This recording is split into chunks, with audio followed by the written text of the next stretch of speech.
Hello, friends, and welcome to the Exams Made Simple. We are back again with the Hindu Complete Newspaper Analysis for 29th of January 2025.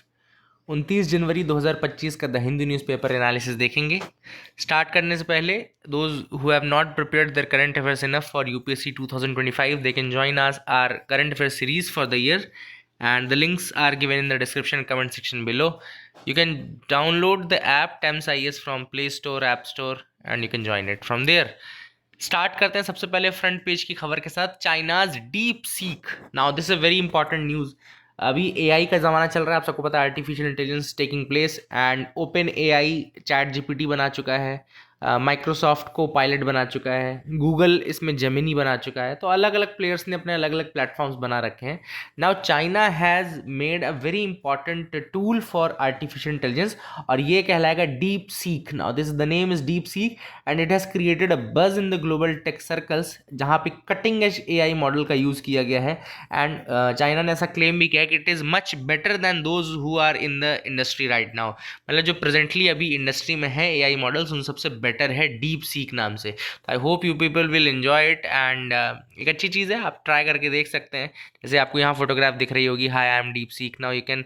And यहाँ पे मैं अब कल मैंने check भी किया था इसमें, तो जो चाइना रिलेटेड अगर आप कभी क्वेश्चन डालें तो बोथ द प्लेटफॉर्म्स, को पायलट कुछ और बोलेगा एंड डीप सीक कुछ और बोलेगा। मतलब क्या होता है, अमेरिकन वर्जन है चूंकि, वो तो चाइना के अगेंस्ट रहेगा, एंड चूंकि ये चाइनीज़ वर्जन है तो हमेशा चाइना के प्रो रहेगा। तो आप देखेंगे, you can see the differences as well. I hope you will remember that as well, इसको याद रखिएगा, ठीक है। Deep seek. आगे मूव करते देखते हैं और क्या इंपॉर्टेंट न्यूज़ आर्टिकल है। तो यहाँ पे दिब्रूगढ़ को असम की सेकंड कैपिटल बनाने का अनाउंसमेंट कर दिया है असम के चीफ मिनिस्टर हिमंत बिस्वा शर्मा ने। He has announced that Dibrugarh will be made the second capital of Assam, दूसरी कैपिटल है ना। असम की पहली कैपिटल क्या है, पहले आप कमेंट सेक्शन में मुझे बता सकते हैं, दैट यू कैन टेल। एक और चीज़ आपको याद रखना है कि असम में ही डिगबोई है। डिगबोई आप सबको पता होना चाहिए कि एशिया की पहली oil well, Asia's first oil well जो थी, वो ड्रिलिंग जो हुई थी वो डिगबोई में ही हुई थी, असम में। तो ऑयल वेल के लिए बहुत ज़्यादा फेमस है, तो वो भी आपको एक फैक्ट मैंने बता दिया, याद रखिएगा। एंड डिब्रूगढ़ में एक नई परमानेंट असेंबली बिल्डिंग बनाई जाएगी। 2026 तक इसको कंप्लीट करने का काम करना है, एंड 2027 से इसमें सेशन रखने का अनाउंसमेंट किया गया है। इसके अलावा आपको एक और चीज़ बता दूं कि ब्रह्मपुत्र वैली में जो असम है, वो जो टेम्परामेंट के हिसाब से डिवाइड होता है। दो टर्म्स यूज कर किए हुए हैं न्यूज़पेपर ने, तो वो दोनों टर्म याद रखिएगा, उजोनी और नमोनी। उजोनी का मतलब होता है कि जो आपका अपर और ईस्टर्न असम है, उजोनी वाला पार्ट जो है वो अपर और ईस्टर्न असम है, उजोनी असोम बोलते हैं उसको। और नमोनी असोम जो लोअर और वेस्टर्न असम है, ठीक है ना। तो ये दोनों पार्ट याद रखिएगा। क्या होता है, यूपीएससी पूछ सकता है कि उजोनी और नामोनी टर्म्स जो है किससे रिलेटेड है। तो ये एक्चुअली असम के टेम्परामेंटल डिवीजन्स हैं in the eastern and western. तो जो आपका वेस्टर्न पार्ट है वो नामोनी कहलाता है, और जो ईस्टर्न पार्ट है वो उजोनी कहलाता है। तो please make sure you remember that. ये क्वेश्चन पूछा जा सकता है, बहुत ही अच्छा क्वेश्चन हो जाएगा, है ना, याद रखिएगा। अगला जो टॉपिक है वो है रोहिंग्या रेफ्यूजीज के रिगार्डिंग। तो let's see about the Rohingya refugees. थोड़ा सा मैं आपको इनके बारे में बता देता हूँ। तो अगर रोहिंग्या रेफ्यूजीज जो होते हैं वो एथनिकली अगर उनका देखें तो मुस्लिम एथनिक माइनॉरिटी है फ्रॉम म्यांमार, है ना। म्यांमार में ये थे, मुस्लिम एथनिक माइनॉरिटी है। एंड प्राइमरली जो म्यांमार का रीजन था जिसको रखाइन स्टेट बोलते थे, रखाइन स्टेट था, वहाँ पर ये रेसिडेंट करते थे, ठीक है ना। आज ये अगर हम स्टेटस जाने रोहिंग्यास का, तो दे आर स्टेटलेस, क्योंकि म्यांमार ने इनको रिकॉग्नाइज नहीं किया। और म्यांमार ने भी 2017 में इनके ऊपर क्रैकडाउन भी किया था, जिसके बाद लगभग 7,000 रोहिंग्यास जो थे वहां से डिस्प्लेस हो गए थे, और अलग अलग रीजन्स में, जैसे इंडिया में भी वो आए थे, कुछ बांग्लादेश चले गए थे, है ना। तो क्योंकि म्यांमार का ये कहना है कि चूंकि एथनिकली मुस्लिम है, तो ये बांग्लादेश में जाकर के बसे हैं, यहाँ क्यों बस रहे हैं, है ना। एंड देयरफॉर बांग्लादेश में कॉक्स बाजार नाम का रीजन है, कॉक्स बाजार। अगर आप मैप देखेंगे तो आपको कॉक्स बाजार वेस्टर्न पार्ट में दिखेगा नीचे। तो वहाँ पर जाकर के ये बहुत लोग वहाँ पे रह रहे हैं। They are highly persecuted minority, बहुत ज़्यादा परसिक्यूशन इनके ऊपर हुआ है। मिलिट्री क्रैकडाउन मैंने आपको बताया तो 2017 में इनके ऊपर हुआ था। 7,000 से ज़्यादा रोहिंग्यास जो थे उस समय फ्ली करके भागे थे, ना। इसी के साथ एक और मुस्लिम कम्युनिटी है जो कि चाइना में काफ़ी ज़्यादा परसिक्यूटेड है, वो उइघुर बोलते हैं उनको, UIGHAR, उइघुर कम्युनिटी कहलाते हैं। And there also ethnically Muslim community, but Rohingyas जो है वो स्टेटलेस है, एंड द हाईएस्ट सबसे ज़्यादा परसिक्यूटेड माइनॉरिटी है यहाँ पे, है ना। I hope you got clarity regarding that as well. आगे मूव करते हैं। Choice of secular inheritance law should apply to all faiths says CJI. अब यहाँ पे चीफ जस्टिस ऑफ इंडिया ने हालांकि अभी ओरली किया है, कोई जजमेंट नहीं है ये, बट एक इंपॉर्टेंट चीज। अभी रिसेंटली केस था जहाँ पे एक मुस्लिम वुमेन ने अपना रिलीजन छोड़ दिया है ना, तो केरला बेस्ड एक मुस्लिम वुमेन थी साफिया, जिसने अपना मुस्लिम रिलीजन छोड़ा। लेकिन होता क्या है रिलीजन बेस्ड लॉज में क्या होता है, चाहे वो हिंदुइज्म हो चाहे मुस्लिम लॉज हो, दोनों में ऐसा है कि जैसे ही आप अपना रिलीजन छोड़ते हो आपको इनहेरिटेंस यानी कि जो संपत्ति के आपके ऊपर अधिकार हैं वो सारे हट जाते हैं। तो बहुत ही अच्छा सवाल ये पूछा गया है साफिया के द्वारा कि चूंकि राइट टू रिलीजन जो है, मतलब सेक्युलर बिलीफ रखना, वो भी एक फंडामेंटल राइट है ना। अगर आप सेक्युलर बिलीफ रखना परमानेंट राइट बोलते हो तो सेक्युलर बिलीफ ना रखना भी परमानेंट राइट है, यानी वो भी फंडामेंटल राइट है। वो चीज़ भी सुप्रीम कोर्ट ने एक्सेप्ट की।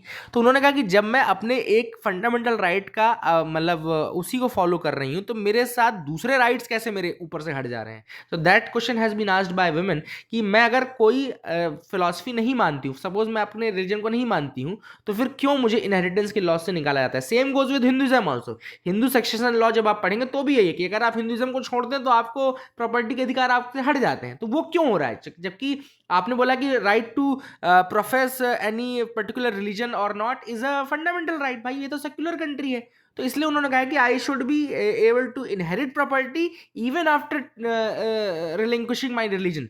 सो that has been observe by chief justice as well. अभी हालांकि मैंने बताया कि कोई जजमेंट नहीं है, ये ओरल उनका कहना है ऐसा कि हाँ ये बिल्कुल सही बात है, ऐसा नहीं होना चाहिए कि उनके प्रॉपर्टी के राइट्स हट जाएं। और यही चीज़ अलग अलग कई कमिटीज़ ने भी बोली है कि रिलीजियस अफेयर जो है ये फंडामेंटल राइट है। आपका बिलीफ रखना या बिलीफ ना रखना दोनों ही आपका अधिकार है ना। आप रख भी सकते हैं, नहीं भी रख सकते। अगर नहीं रख रहे हैं तो आपके प्रॉपर्टी के अधिकार आपसे नहीं छीनने जाने चाहिए। इनहेरिटेंस लॉज इस तरीके से नहीं होनी चाहिए, क्योंकि फिर वो एक तरीके से वायोलेशन हो जाएगा फंडामेंटल राइट्स का। तो लेट्स सी कि आगे कोई रूलिंग आती है कि नहीं इसमें आती है, लेकिन that is a important ruling which is there. अब ISRO set for a historic 100th launch from Sriharikota. अब इसरो यानी कि इंडियन स्पेस रिसर्च ऑर्गेनाइजेशन अपना 100वां लॉन्च करने वाला है श्रीहरिकोटा से, है ना। ऐसा नहीं कि ओवरऑल, बट 100वां लॉन्च करने वाला है श्रीहरिकोटा से। और जो श्रीहरिकोटा से पहला लॉन्च हुआ था, द फर्स्ट लॉन्च जो हुआ था वो अगस्त 1979 में 1979 में हुआ था, जब सैटेलाइट लॉन्च व्हीकल SLV-3E10 के द्वारा रोहिणी टेक्नोलॉजी पेलोड जो था वो उसको लॉन्च किया गया था। तब उसके प्रोजेक्ट जो मैनेजर थे, यानी जो उस समय इस प्रोजेक्ट को देख रहे थे, वो थे APJ अब्दुल कलाम जी। और ये मिशन पार्शियल सक्सेसफुल मिशन था, फुल्ली सक्सेसफुल नहीं था। हालांकि इसके बाद 1980 में बहुत सारे हमने सक्सेसफुल मिशन किए थे, याद रखिएगा। 100th लॉन्च जो होगा सतीश धवन स्पेस सेंटर श्रीहरिकोटा से, वो GSLV F-15 का होगा। GSLV S-15 का, तो ये भी आप लोग लिख सकते हैं, GSLV F-15 है ना, F-15। That is a thing which is important, you can remember that. अब इस आर्टिकल में बहुत सारे लॉन्चेस आए हैं जो कि लैंडमार्क लॉन्चेस रहे हैं। तो उन्होंने सबसे पहले बताया कि जैसे इन लॉन्चेस में PSLV C-11 को अगर हम देखें, जिसमें चंद्रयान 1 गया था 2008 में, GSLV Mark 3 M1 चंद्रयान 2 का मिशन था 2019 में, LV-M3 M4 चंद्रयान 3 मिशन था 2023 में। और इसी मिशन ने, चंद्रयान 3 ने इंडिया को पहली कंट्री बना दिया to touch down in the polar region of the moon. Moon के पोलार रीजन में टच डाउन करने वाली कंट्री बना दिया। फिर PSLV C-25 मिशन था, जो कि मार्स ऑर्बिटर मिशन था 2013 का, वो भी इंपॉर्टेंट लॉन्च था। इंडिया का पहला इंटरप्लेनेटरी मिशन था PSLV C-25। इसके अलावा PSLV C-57 अगर आपको याद हो तो आदित्य L1 मिशन था 2023 में, जो कि सोलार ऑब्जर्वेशन के लिए गया था। It is India first mission to study the sun, है ना। एंड PSLV C-37 आपको याद हो कार्टोसैट 2 सीरीज जिसमें गई थी। एंड इसी मिशन के थ्रू इसरो ने 104 सैटेलाइट्स लॉन्च की थी in the single flight. And this was the record until 2021 तक तो ये रिकॉर्ड भी था ना, फिर बाद में हालांकि ये रिकॉर्ड तोड़ दिया गया फैल्कन 9 ने। उस समय आई थिंक स्पेस एक्स का फैल्कन 9 था जिसने 143 सैटेलाइट्स फिर रिलीज की थी ना। तो 21 के बाद ये टूटा है, लेकिन इस 21 तक तो ये लॉन्च अपने आप में रिकॉर्ड था। अभी भी टॉप 5 में तो है ही, टॉप 3 में तो है ना। तो स्पेस एक्स के फैल्कन 9 ने फिर 143 सैटेलाइट्स भेज करके रिकॉर्ड तोड़ा था। तो I hope you got clarity regarding that as well. अब ये मिशन भी 100th मिशन रहेगा। I hope you got clarity. 100th launch है। Regular replace the regular salt table salt with lower sodium salt substitute. अब यहाँ पे WHO ने एक गाइडलाइन रिलीज की है जिसमें उन्होंने कहा है कि आप जो रेगुलर सॉल्ट इंटेक कर रहे हो, जो रेगुलर सोडियम सॉल्ट आप इंटेक कर रहे हो, उसकी जगह आप लो सोडियम सॉल्ट सब्स्टिट्यूट्स यूज करना शुरू कर दो, है ना।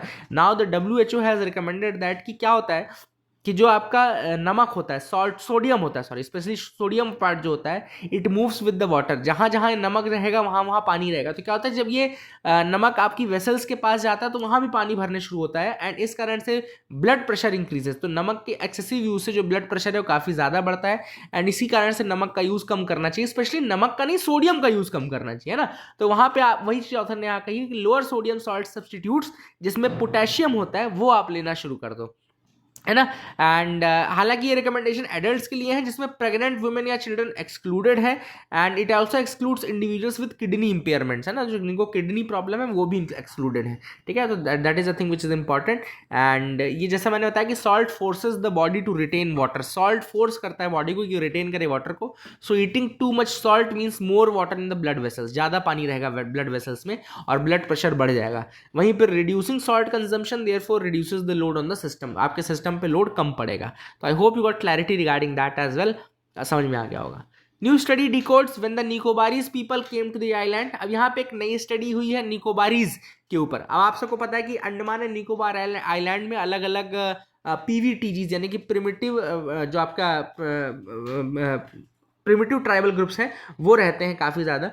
तो उन्हीं के बारे में है कि यहाँ पे कौन कौन से होते हैं। तो अंडमान ग्रुप में कौन कौन से होते हैं, जैसे कि जरावा होते हैं, ओंजे होते हैं, शॉम्पेंस होते हैं, ठीक है ना। वहीं निकोबार में ग्रेट निकोबारीज होते हैं, है ना। तो ये निकोबारीज के ऊपर ये आर्टिकल है। अंडमानीज एक और होते हैं जो अंडमान में ही पाए जाते हैं, ठीक है। तो ये भी आपको याद रखना है। And so let's see that. तो यहाँ पे जो स्टडी की गई है इसमें पहली बोली गई कि देखो क्या था, ह्यूमन माइग्रेशन जो अफ्रीका से स्टार्ट हुआ वो 5 लाख साल पहले शुरू हो गया था, है ना। जब होमो निएंडरथल्स, होमो ऑस्ट्रोपिथिकस, होमो इरेक्टस, ये सब अलग अलग प्रजातियां थी, तब होमो सेपियंस नहीं हुआ करते थे। तो ये माइग्रेशन तो 5 लाख साल पहले अफ्रीका से शुरू हो गया था, ठीक है ना। ग्रेट निकोबारीज जो माना जाता था अभी तक, जो प्रॉपर अभी तक का बिलीफ था, वो ये माना जाता था कि 11,500 साल पहले इनका ये निकोबार आइलैंड पे आए, 11,500 साल पहले आए। But now the new researches are saying that कि जो ग्रेट निकोबार, जो निकोबारीज हैं, they are very much similar with the tribes of South East Asia. वो साउथ ईस्ट एशिया की एक ट्राइब है, जैसे लाओस की एक ट्राइब का एग्जांपल यहाँ पे दिया गया है। Let me tell you that tribe as well. तो लाओस की एक let's see it is given there और नॉट।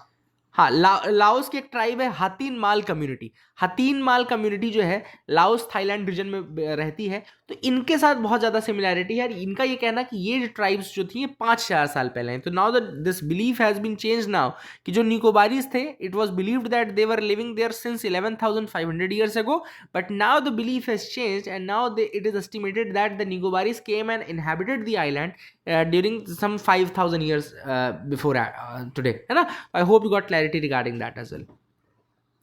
अगली जो टॉपिक है वो है कॉप्स फ्लावर के रिगार्डिंग। तो अभी रिसेंटली ऑस्ट्रेलिया में एक ब्लूमिंग हुई है कॉप्स फ्लावर की, जो 15-20 साल में एक बार ब्लूम करता है, एक बार खिलता है ना। और इसको कॉप्स फ्लावर क्यों बोलते हैं? कॉप्स यानी जो डेड बॉडी होती है, तो इसको कॉप्स फ्लावर क्यों बोलते हैं? Because it smells like a रॉटन dead body, एक सड़ी हुई डेड बॉडी की जैसे इसकी स्मेल होती है, and that is the reason why it is known as corpse flower. And इसका स्मेल होने का वैसा रीजन क्यों है? Because it attracts some insects by that smell for the pollination. तो यहाँ पे भी एक अडेप्टेबिलिटी है, जैसे इन इकोलॉजी इन्वायरमेंट में आपने अडेप्टेबिलिटी पढ़ी होगी, तो it is for that adaptability कि इसका पॉलिनेशन जो पॉसिबल होता है वो इसी स्मेल के कारण पॉसिबल होता है ना। तो it attract the carry on insect, एक कैरी ऑन इंसेक्ट जैसे जो कैरी करेंगे इनके पॉलन ग्रेन्स को, क्योंकि पॉलन ग्रेन्स के अलग जगह बिखरने के बाद ही तो ये उगेगा, है ना, ऑब्वियस सी बात है। तो for the germination process it smells like a cops, and इसकी ओडर के कारण इसको इसका नाम जो दिया गया है वो कॉप्स फ्लावर दिया गया है। स्मेलियॉट भी कई लोग उसको कहते हैं, they are in New York it is known as smelliot, है ना। एंड इसको याद रखेगा, इसका साइंटिफिक जो नेम है वो है एमॉर्फोफैलस टाइटेनम एंड एमॉर्फोफैलस गाइगस। ये अलग अलग वेराइटीज हैं। तो I hope you got clarity regarding that as well. अगला जो एडिटोरियल पार्ट है, एडिटोरियल में पहला एडिटोरियल है US immigration blocks as a self defeating path. अब ये जो आर्टिकल लिखा गया है, ये लिखा गया है on the new H1B visa rules, जो अभी रिसेंटली डोनाल्ड ट्रंप ने अनाउंस किया है। H1B वीज़ा रूल, उसके अकॉर्डिंग आप सबको पता होगा कि बहुत ज़्यादा लिमिटेड कर दिया है है ना, लिमिटेड कर देना इन द सेंस कि बाहर के लोगों को वो कम लाना चाहता है। क्यों? क्योंकि डोनाल्ड ट्रंप का ये मानना है कि these people when they immigrate they take away the jobs of the local, वो लोकल्स के जॉब वहां पे ले लेते हैं। अब यहाँ पे ऑथर ने कहा है कि ये अमेरिका ने अपने पैर पे ही कुल्हाड़ी मारी है। क्यों? उसका रीजन है, मैं आपको बताता हूँ। ऑथर का ये कहना है कि देखो, स्किल्ड जो इमिग्रेंट्स हैं यूएस इकोनॉमी में, उनका काम सिर्फ जॉब लेना नहीं है, जॉब क्रिएट भी कर रहे हैं। अगर आप देखें जितने स्टार्टअप्स अमेरिका में स्टार्ट हुए हैं, स्टार्टअप्स को स्टार्ट कर रहे हो या पेटेंट जो फाइल हो रहे हैं या जो इनोवेशन पार्ट है, वो बहुत ज्यादा इमिग्रेंट्स ही कर रहे हैं, है ना। यही रीजन है कि सुंदर पिचई जैसे लोग, सत्य नडेला जैसे लोग, इसके पहले विवेक अग्रवाल जैसे लोग रहे हैं, तो बहुत सारे लोग वहां पे टॉप पोस्ट पे इसी कारण से रहे हैं, because of their talent, because of their capabilities, है ना। तो आप इमिग्रेंट्स को जो बोल रहे हो कि ये जॉब ले रहे हैं, तो यहाँ पे ये भी याद रखो कि जॉब क्रिएटर भी वही है ना। So this is not going to happen कि आपको लग रहा हो कि अगर आप इंडियंस को कम बुलाओगे वहां पे तो आपकी जॉब वहां के अमेरिकन को मिलेगा, ये बिल्कुल गलत है। ऑथर का ये कहना है कि अगर 10 H1B वीजा डिनाई होते हैं तो 8 जो नई हायरिंग होती है वो फॉरेन हायरिंग होती है, मतलब वो अमेरिका के लोगों को वो जॉब नहीं मिलती, वो किसी दूसरी कंट्री के लोगों को जॉब मिलती है। तो ऐसा नहीं है कि आपको ये लग रहा है कि H1B वीजा नहीं देने से वहां के लोकल्स को जॉब मिलना शुरू हो जाएगी, है ना। तो that has been mentioned by the author in this article. इसके अलावा ऑथर ने यह भी कहा कि 50% of the US billion dollar startups जो हैं, यूएस के बिलियन डॉलर स्टार्टअप्स में 50% स्टार्टअप्स इमिग्रेंट्स ने बनाए हैं। मतलब कि अगर 100 स्टार्टअप बने हैं ना, तो उनमें से 50 स्टार्टअप्स इमिग्रेंट्स ने बनाए हैं। तो that is the thing which is there. And STEM यानी कि जो साइंस, टेक्नोलॉजी, इंजीनियरिंग, मैथमेटिक्स की फील्ड है, वहां पे इतने कम वेजेस पे कोई और काम नहीं करेगा जितने में इंडियंस और दूसरी कंट्री के लोग काम करते हैं। तो that is again a challenge, that will again be a challenge for America, क्योंकि उनको अगर लग रहा है कि वो अमेरिकन को इस वेज पे काम करा लेंगे, तो that is not going to happen, है ना। एंड ऑथर ने वही बोला है कि it will hamper the productivity of America. America को अगर लग रहा है कि वो H1B वीजा रिड्यूस करके अपने आप को अमेरिका फर्स्ट के एटीट्यूड से वो अपने आप को आगे ले जाएगा, so this will in a way negatively hamper the growth of America. This is what author says. Author ने ये भी सजेस्ट किया कि भाई इंडिया को भी, हालांकि इंडिया को सबसे ज्यादा H1B वीजा मिलता है, बट एक चीज अच्छी बात है कि माइग्रेशन जो है वो ब्रेन ड्रेन हो रहा था माइग्रेशन के कारण, तो वो कहीं ना कहीं रुकेगा। हमको प्रयास करना चाहिए कि ब्रेन ड्रेन ना हो बल्कि ब्रेन सर्कुलेशन हो, है ना। ऑथर ने वही कहा कि ब्रेन ड्रेन नहीं होना चाहिए कि हमारा इंडियन ब्रेन चला जाए अमेरिका में, सिटीजनशिप ले ले, वहीं रहने लगे। इसके अलावा आप ब्रेन सर्कुलेशन कर सकते हो। इंडिया को भी कोशिश करनी चाहिए कि ग्लोबल टैलेंट को अपनी ओर अट्रैक्ट करे, हमारा टैलेंट वहां ना जाए। So that has been suggested for India as well in this article. I hope you got clarity. A question of hygiene. अब ये जो आर्टिकल लिखा गया है, ये लिखा गया है on the Gillian berry syndrome, है ना। गिलियन बैरी सिंड्रोम के बारे में आप सबको पता होगा। रिसेंटली पुणे में बहुत सारे केसेस के आए थे। कल भी मैंने आपको बताया था कि ऑटो इम्यून डिसीज है, it's a rare autoimmune disease. Autoimmune disease का मतलब है कि आपका इम्यूनिटी सिस्टम आपकी ही बॉडी को इम्पैक्ट करता है। यहाँ पे जो इम्पैक्टिंग पार्ट है वो है पेरिफेरल नर्वस सिस्टम। यहाँ पे गिलियन बैरी सिंड्रोम में जो ऑटो इम्यून सिस्टम है वो आपके पेरिफेरल नर्वस सिस्टम को अटैक करता है, ठीक है। और इसका मैंने आपको कल 2 चीज़ें बताई थी कि इसका कॉज कुछ भी हो सकता है। कई बार बैक्टीरियल इन्फेक्शंस के बाद भी होता है और कई बार ये वायरल इन्फेक्शंस के बाद भी होता है। और यहाँ पे एक बैक्टीरिया का नाम बहुत ज़्यादा आ भी रहा है, आपको पता होगा, कैम्पिलोबैक्टर, है ना। Campylobacter jejuni. कल भी मैंने आपको बताया था कि campylobacter jejuni it's a bacteria which is found in contaminated food and water. Contaminated food और वाटर में ये मिलता है और बहुत सारे केसेस में यही रीजन देखने को मिल रहा है। तो ऑथर ने वही कहा है कि भाई अगर आप हाइजीन और हेल्थ पे थोड़ा ध्यान दोगे तो you can reduce the attack of this Campylobacter jejuni, and in a sense आप फिर रिड्यूस कर पाओगे आपका you will be able to reduce that Guillain-Barré syndrome as well. So this has been suggested in this article. I hope you got clarity. आपको समझ में आ गया होगा। आगे मूव करते हैं, देखते हैं और क्या इंपॉर्टेंट आर्टिकल है। The impact of classifying the D notified tribes. अब ये जो आर्टिकल लिखा गया है ये अभी डी नोटिफाइड ट्राइब्स के क्लासिफिकेशन के ऊपर लिखा गया। आप सबको पता है कि recently anthropological survey of India, जो एंथ्रोपोलॉजिकल सर्वे ऑफ इंडिया है वो इन्हीं के ऊपर रिसर्च करती है, एथनिक ग्रुप्स के ऊपर रिसर्च करती है। इसके अलावा ट्राइबल रिसर्च इंस्टीट्यूट जो है उन्होंने कैटेगराइज की हैं 268 denotified semi nomadic and nomadic tribes को। They have categorized 268 denotified semi nomadic and nomadic tribes. उसमें से 179 कम्युनिटीज जो है they have been recommended for inclusion in scheduled caste, scheduled tribes या फिर ओबीसी लिस्ट। 85 कम्युनिटीज को कहा है they are classified for the first time. 63 communities they were untraceable. क्यों अनट्रेसेबल थी? Because of assimilation, name changes, migration, है ना। तो आपको बता दूं इसकी स्टार्टिंग कैसे होती है, डीनोटिफाइड ट्राइब्स क्या होती हैं। देखो क्या होता था कि 1924 में एक ब्रिटिशर्स ने एक एक्ट लेकर के आए जिसको बोलते हैं क्रिमिनल ट्राइब्स एक्ट, ठीक है ना।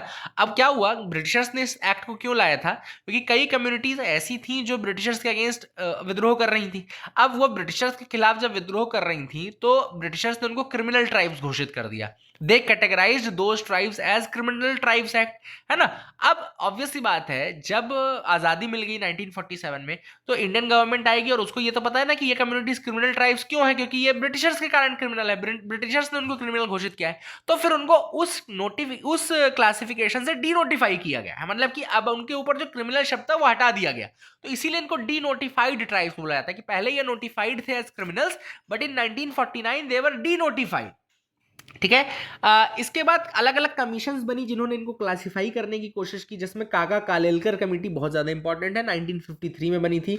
Lokur committee, justice Lokur committee 1965 में, मंडल कमीशन 1980 में, रेंके कमीशन 2008 में और इदाते कमीशन 2017 में। इदाते कमीशन 2017 में। तो ये कमीशंस बिल्कुल याद रखना, they are related with the denotified tribes and all. ये क्वेश्चन पूछा जा सकता है ना। काका कालेलकर तो बहुत ज्यादा फेमस कमेटी है 1953 की। तो I hope you got clarity regarding that as well.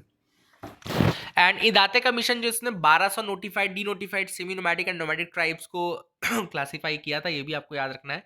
Categorisation की जरूरत क्यों पड़ती है, क्योंकि ऑब्वियस सी बात है जो वेलफेयर बेनिफिट्स हैं या SC ST के जो वेलफेयर बेनिफिट्स हैं वो अभी तक इनको नहीं मिल पाए हैं, एंड इनको जब क्लासिफाई करके आप वो बेनिफिट्स दोगे तब जाकर के इनका डेवलपमेंट या विकास हो सकता है।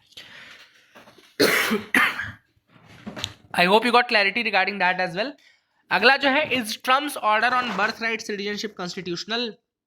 तो अभी आपको पता होगा कि डोनाल्ड ट्रम्प ने एक लॉ निकाला जिसमें उन्होंने कहा कि बाय बर्थ सिटीजनशिप अमेरिका में नहीं मिलेगी उन लोगों को जिनके कोई भी पेरेंट अमेरिकन सिटीजन नहीं है ना। तो अभी तक क्या होता है कि जैसे कि अगर पेरेंट्स नहीं भी है अमेरिकन सिटीजन, लेकिन अगर कोई बच्चा वहां पे पैदा हो रहा है ऐसे पेरेंट्स का, तो वो सिटीजनशिप अमेरिकन होगी उसकी, और उसको उसके माँ बाप को भी फिर अल्टीमेटली देनी ही पड़ेगी सिटीजनशिप। तो देखो, मैं इसमें बहुत अच्छा, इस आर्टिकल में 2 कंसेप्ट आए थे वो आपको बताना चाहता हूँ। एक है जस सोली का कंसेप्ट, लैटिन वर्ड है प्रिंसिपल ऑफ जस सोली। जस सोली का मतलब होता है राइट ऑफ द सॉइल, मतलब कि सिटीजनशिप बाय बर्थ प्लेस। यहाँ सिटीजनशिप बाय बर्थ प्लेस को होता है जस सोली, और दूसरा होता है जस सैंग्विनी, राइट ऑफ ब्लड, मतलब कि ग्रैंड द फेमिलियल डिसेंट, मतलब फेमिलियल डिसेंट के कारण जो होता है जस सैंग्विनी।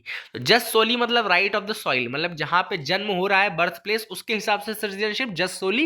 एंड जस सैंग्विनी जो है वो राइट ऑफ द ब्लड हो गया, मतलब कि फेमिलियल डिसेंट आपके माँ बाप के थ्रू आपको मिलता है, ठीक है ना। I hope you got clarity regarding that as well.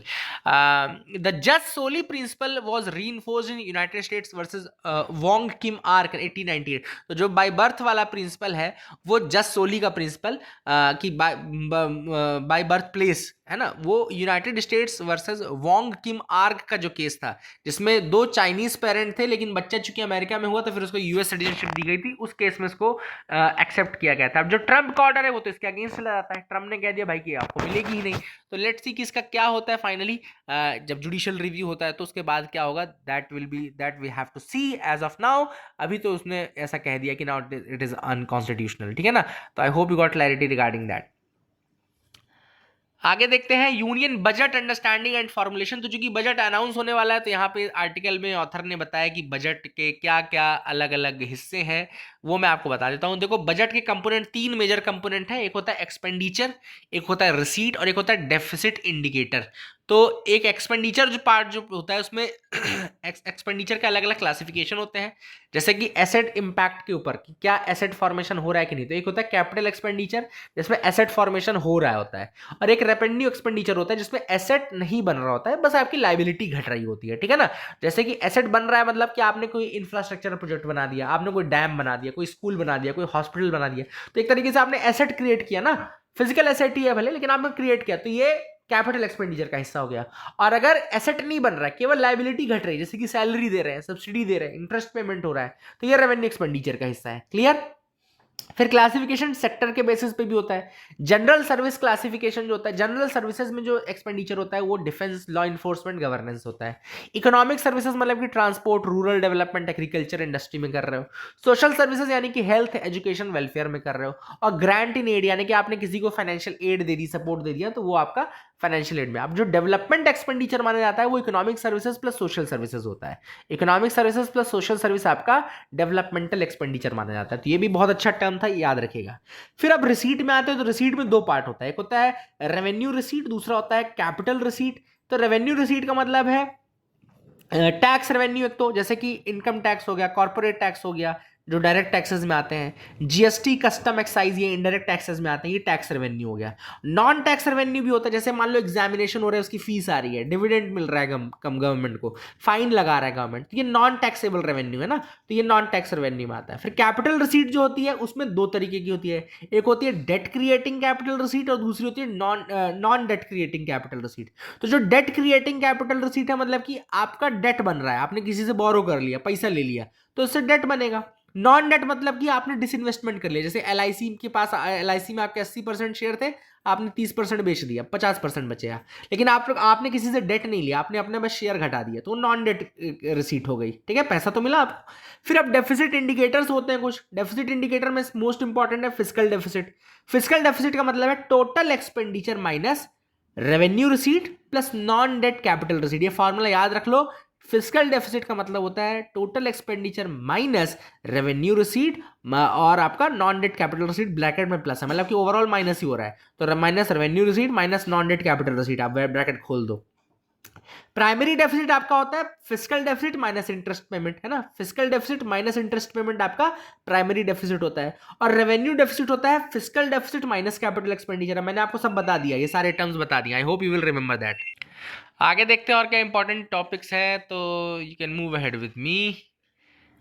अब आगे तो कुछ नहीं है ऐसा बचा, मेन एक लास्ट चीज बची कि 38th नेशनल गेम्स जो है वो शुरू कर दिए गए हैं। 38वें नेशनल खेल जो है वो कहाँ शुरू हो रहे हैं, तो वो उत्तराखंड में शुरू हो रहे हैं, याद रखेगा, देहरादून उत्तराखंड में शुरू किए जा रहे हैं।